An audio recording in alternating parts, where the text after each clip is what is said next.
Assalamualaikum warahmatullahi wabarakatuh, Pak Wahyu. Waalaikumsalam warahmatullahi wabarakatuh, Pak Buyung. Gimana kabarnya, Pak? Alhamdulillah, Alhamdulillah baik, Bapak. Bagaimana kabar Pak Buyung? Alhamdulillah juga baik, Pak. Jadi sebelum kita melakukan coaching, sebagai awal akan melakukan beberapa pertanyaan sama Bapak. Yang pertama, saya akan mendiskusikan tentang rubrik penilaian kita hari ini. Terus coaching kita hari ini akan saya amati dan saya nilai sesuai dengan rubrik penilaian yang sudah saya buat. Apakah sudah sesuai nanti dengan alur kita atau belum? Terus kemudian bagaimana Bapak memberikan pertanyaan berbobot kepada coaching nanti, dan juga bagaimana coach tersebut merespon atau menanggapi pertanyaan dari coachnya. Nah, jadi jangan lupa ya disesuaikan nanti dengan prinsip coaching, diantaranya kemitraan, proses kreatif, dan memaksimalkan potensi. Nah, pertanyaan pertama yang akan saya tanyakan kepada Bapak adalah kira-kira kompetensi apa yang Bapak akan kembangkan pada coaching kali ini? Baik Bapak, pada coaching kali ini saya ingin mengembangkan potensi presence, yaitu kehadiran penuh, kemudian mendengar aktif, kemudian memberikan pertanyaan yang berbobot, Bapak. Terus kita lanjut ke pertanyaan kedua, Pak ya. Jadi kompetensi mana yang kira-kira ingin Bapak kembangkan secara spesifik yang ingin diobservasi, Pak? Kalau dalam coaching kali ini nanti saya ingin mengembangkan terlebih pada yang mendengar aktif dan memberikan pertanyaan yang berbobot, Bapak. Jadi kemudian yang terakhir, indikator yang bagaimana yang diinginkan Bapak dalam proses coaching kali ini? Saya ingin coaching saya ini nanti bisa menemukan solusi dari permasalahan dengan memberikan ataupun menemukan langkah-langkah dalam mengatasi permasalahannya. Baik, jadi demikian dulu Pak ya untuk observasi kita hari ini. Silahkan nanti Bapak melakukan coaching terhadap coaching. Baik, terima kasih Bapak. Ya, sama-sama Pak. Assalamualaikum Ibu. Waalaikumsalam. Bagaimana kabarnya Bu? Alhamdulillah baik Pak. Bapak Wahyu sendiri bagaimana kabarnya? Alhamdulillah sehat. Jadi dengar-dengar Ibu ada yang mau disampaikan atau diceritakan begitu kepada saya? Iya Pak, betul. Ada sesuatu yang ingin saya sampaikan kepada Pak Wahyu. Baik. Tapi sepertinya kita nggak bisa lama-lama ya Ibu. Mungkin cukup 10 atau 15 menit untuk kita ngobrol-ngobrol. Berarti apa nih yang mau disampaikan? Baik Pak, ini terkait dengan rekan-rekan guru saya yang ada di sekolah ya Pak.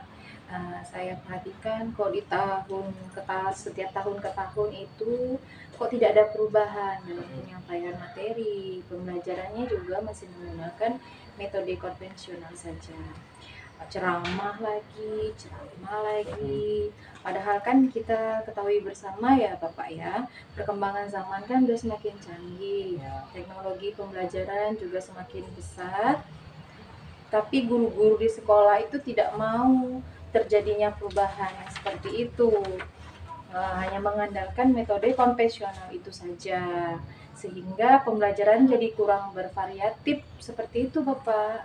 Ya, jadi intinya permasalahan yang saya garis bawahi di sini adalah rekan-rekan dari Bu Eti itu menggunakan metode pembelajaran yang belum inovatif, jadi belum begitu variatif ya Ibu ya? Iya, betul Bapak. Kurang bervariatif, baik itu medianya ataupun model pembelajarannya. Karena model pembelajarannya itu yang digunakan ya model pembelajaran yang masih lama. Seperti itu. Kemudian dari percakapan kita ini, apa sih yang ingin Ibu Eti dapatkan? Hari ini yang ingin saya dapatkan itu adanya perubahan di sekolah ya Bapak. Khususnya itu dalam penyampaian materi pembelajaran. Jadi Ibu Eti ini mengharapkan adanya perubahan ya Ibu. Kira-kira perubahan apa yang ingin Ibu Eti lihat atau Ibu Eti dapatkan? Saya ingin adanya perubahan, misalnya dalam hal penyampaian metode pembelajaran, ada model-model pembelajaran yang bervariasi, Ya. media pembelajaran yang lebih bervariatif lagi Pak, menggunakan media-media seperti proyektor, sehingga dapat menarik minat belajar siswa itu sendiri. Nah, dengan adanya metode seperti itu kan dapat menginspirasi untuk anak-anak, sehingga anak-anak lebih tertarik lagi dalam pembelajaran. Oke, dari yang Ibu sampaikan tadi, pembelajaran dengan menggunakan berbagai macam metode, kemudian model dan media itu bisa dikatakan adalah kondisi yang ideal ya Bu untuk melaksanakan kegiatan pembelajaran di sekolah ataupun di kelas. Nah, dari itu berada di level 10. Kira-kira di sekolah Ibu Eti sekarang ini berada di level berapa Bu? Nah, sepertinya kalau untuk sekarang itu masih di level 5 ya Pak ya, karena kondisi di sekolah juga mungkin kayak guru-guru di sana kan guru-guru senior ya, sehingga kalau untuk level yang lebih tinggi itu seperti agak sulit. Jadi kalau menurut saya di sekolah itu masih level 5. Baik, masih berada di level 5 di kondisi sekarang ini ya. Jadi level berapa nih yang ingin Ibu tingkatkan? Jadi dinaikkan ke level berapa biar sekolah Ibu itu ataupun guru-guru itu melaksanakan pembelajaran yang bervariatif? Nah, mungkin kalau bisa itu ditingkatkan ke level 7 ya Bapak ya, karena ini juga memang agak sedikit sulit untuk meningkatkan guru-gurunya juga karena udah senior tadi. Mungkin kalau terlalu berat nanti kan akan ada keluhan juga mungkin nanti ya dari guru-gurunya. Jadi mungkin dari level 5 itu ke level 7. Level 5 ke level 7 ya. Oke. Kira-kira usaha apa sih yang akan Ibu lakukan untuk menciptakan adanya perubahan tersebut? Sebenarnya saya juga masih bingung ya Pak, masih merencanakan aja sih tindakan seperti mentoring mungkin, pendampingan individu face to face kepada guru di sana mungkin Pak. Oke, untuk mentoring nanti Ibu akan merencanakan dengan mentoring atau pendampingan. Kira-kira selain itu ada tidak strategi yang mungkin pernah Ibu Eti terapkan, bisakah dan teman-teman tuh nyaman gitu dengan penyampaian yang Ibu sampaikan? Mungkin nanti saya selain dari mentoring juga nanti saya akan berkonsultasi dulu ke kepala sekolah ya Bapak ya, terkait dengan hal ini. Mungkin juga bisa mengadakan in-house training atau workshop tentang media-media pembelajaran yang menarik.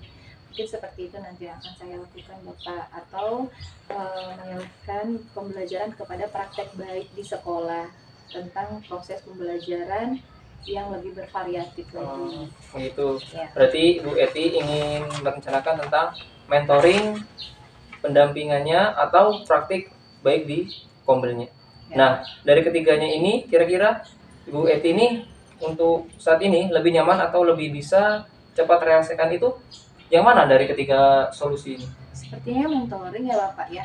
Karena kalau misalnya pelatihan atau workshop itu kan membutuhkan biaya, membutuhkan waktu ya, persiapannya juga harus matang. Jadi untuk mencari narasumbernya juga yang kompeten juga kita mungkin sedikit agak susah. Jadi mungkin mentoring yang bisa saya lakukan dalam kegiatan baik di dalam kombel mungkin nanti Pak. Oke. Kalau begitu mentoring ya Ibu. Kegiatan mentoring ini nantinya kira-kira Ibu memerlukan support atau memerlukan bantuan siapa saja untuk mendukung kegiatan ini? Mungkin saya minta support sama kepala sekolah dulu, sejawat teman-teman sekolah ya. Selain dari itu juga yang akan saya ikut sertakan dalam kegiatan ini, nanti saya akan berkolaborasi dengan guru komputer atau lab yang ada di sekolah untuk membantu saya agar bisa menyelesaikan proses bagaimana cara menyelesaikan pembelajaran ini kepada guru-guru senior yang ada di sekolah. Oke. Baik, berarti Ibu ingin melakukan mentoring dengan cara berkolaborasi, begitu ya Bu ya? Ya.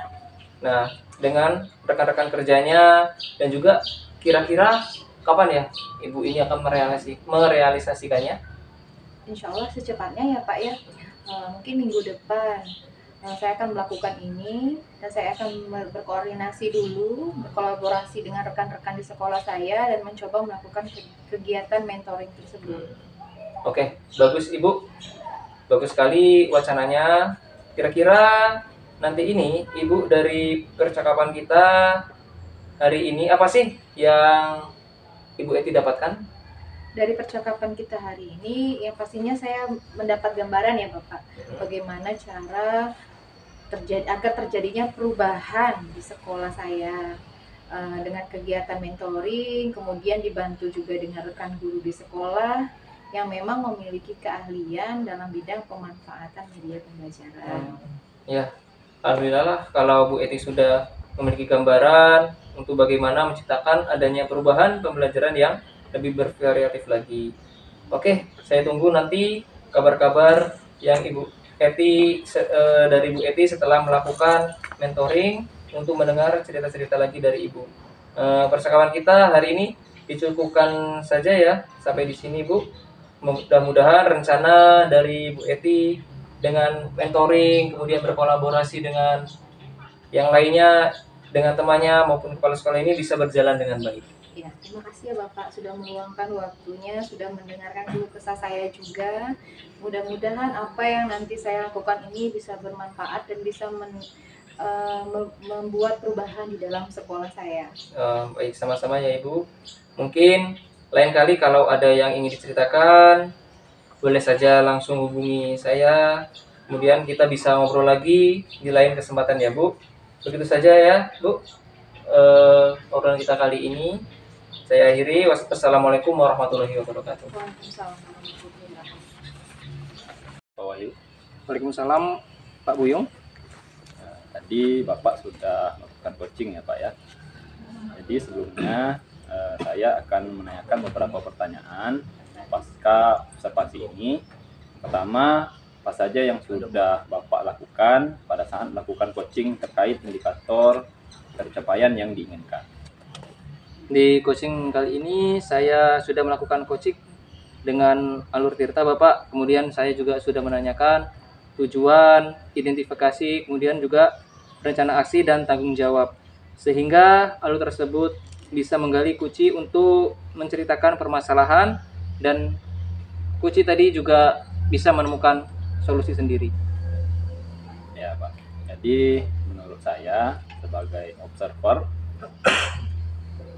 terlebih dari proses coaching tadi yang sudah dilakukan, sudah berjalan dengan baik, dan juga proses alur yang sudah sesuai dengan alur kita, dan juga Bapak juga sudah berusaha menggali dengan memberikan pertanyaan-pertanyaan kepada coach tadi.